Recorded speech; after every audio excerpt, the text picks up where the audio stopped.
brought you by Silver Pumps and Motors. Top quality और consistent performance के लिए सिर्फ सिल्वर पंप्स नाम याद रखना.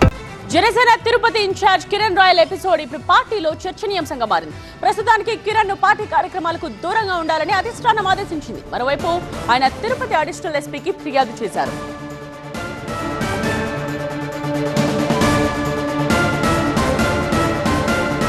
తనపై వస్తున్న ఆరోపణలకు సంబంధించి తిరుపతి అడిషనల్ ఎస్పీని కలిసి ఫిర్యాదు చేశారు జనసేన నేత కిరణ్ రాయల్. వైసీపీ నేతలు ఆడవారిని అడ్డు పెట్టుకుని రాజకీయం చేస్తున్నారని ఆగ్రహం వ్యక్తం చేశారు. 10 ఏళ్ల క్రితం సెటిల్మెంట్ అయిపోయిన విషయంపై ఇప్పుడు రాజకీయం చేయడం వైసీపీకి దక్కిందన్నారు. తనపై ఫిర్యాదు చేసిన బాధితురాలి వెనుక ఎవరున్నారో తేల్చాలని పోలీసులకు ఫిర్యాదు చేశారన్నారు. తనపై ఆరోపణలు చేస్తున్న లక్ష్మి గత 4 రోజులుగా వైసీపీ నేతలతో టచ్ లో ఉన్నారన్నారు కిరణ్. 2 రోజులుగా నా పైన వైసీపీ పేటీఎం గారు చేస్తున్న ఆరోపణలు కానివ్వండి, లేదా ముగిసిపోయిన కథని తీసుకొచ్చి మళ్ళీ మొదటి పేజీ తెరిచి మళ్ళీ మీరు నన్ను నా గొంతు నొక్కాలని ప్రయత్నం చేస్తున్న సంగతి నాకు తెలుసు. ఎందుకంటే మీ నాయకుడు మీద నేను చిట్టిరెడ్డిని కామెంట్ చేసిన రోజు నుంచి మీకు ఎక్కడ కాలిందో నాకు తెలుసు.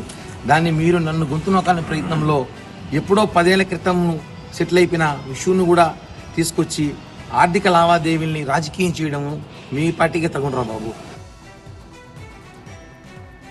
కిరణ్ రాయల్ పై పార్టీ తరఫున విచారణకు ఆదేశించారు అధినేత పవన్ కళ్యాణ్. అప్పటి వరకు పార్టీ కార్యక్రమాలకు దూరంగా ఉండాలని ఆదేశించారు. జనసేన నేత కిరణ్ రాయల్ ను నమ్మి మోసపోయారంటూ లక్ష్మి అనే మహిళ 3 రోజుల క్రితం సెల్ఫీ వీడియో రిలీజ్ చేశారు. ఆ సెల్ఫీ వీడియోలో ఆమె ఏమన్నారో చూద్దాం. నా పేరు లక్ష్మి. లైఫ్లో ఒకరు నమ్మి చాలా మోసపోయాను. 1,20,00,000 ఇచ్చాను అతనికి అప్పులు చేసి.